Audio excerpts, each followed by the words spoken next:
ஆனால் இந்த நுங்கு கடையை வந்து ரோட்டு ஓரத்தில் போட காரணம் என்னண்ணா? நாங்கள் கிராமம்னா சரிண்ணா. கிராமத்தில் வந்து முங்கு எல்லாம் கிடைக்கும். கிராமத்து அளவுக்கு சாதாரணமாக கிடைக்கும். பயலையே வெட்டி கொடுத்துருவாங்க. சரிண்ணா. டவுன்லேருந்து வரவங்களுக்கு முங்கு கிடைக்காதுண்ணா. அதனால நம்மளும் ரோட்டு ஓரத்தில் போட்டோம்னா அவங்களும் வாங்கி சாப்பிடுவாங்க. நம்மளுக்கும் பொழப்பு ஓடின மாதிரி இருக்கும்னா. சரிண்ணா. ரோட்டு ஓரத்தில் வியாபாரம் நாங்கள் பண்ணுறதுண்ணா. மக்களுக்கு இதனால நல்லதுண்ணா. முங்குனால அவங்களும் விரும்பி வாங்குவாங்கண்ணா. வண்டி போகிறவங்க விரும்பி நம்மகிட்ட வாங்கி சாப்பிட்டு போவாங்கண்ணா. சரிண்ணா. ஆனால் அவங்களுக்கு வந்து நீங்கள் சொல்கிறது ரொம்ப சரிண்ணா. இப்போ டவுனில் உள்ளவங்களுக்கு இது கிடைக்க வாய்ப்பே இல்லை தானே? டவுனில் உள்ளவங்களுக்கு வாய்ப்பு அந்த அளவு கிடைக்காதுண்ணா. எல்லா டவுனில் உள்ளவங்களுக்கு கிடைக்காதுண்ணா. மரம் இருந்தாலும் ஏறி வெட்டி இது பண்ண மாட்டாங்க.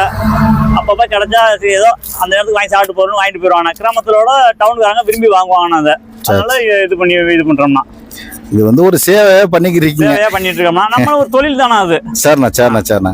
ஆமாண்ணா. கிராமத்து நீங்க சொல்ற காட்டு தானே. இப்போ கிராமத்தில் உள்ளவங்களுக்கு இது ஒரு பெரிய விஷயமே கிடையாது. இந்த நுங்கு வந்து சாதாரணமாக கிடைச்சிடும். ஆனா ஒரு டவுன்ல உள்ளவங்களுக்கு இந்த இதெல்லாம் பெரிய விஷயம்ண்ணா. அந்த நுங்கெல்லாம் பெருசுண்ணா.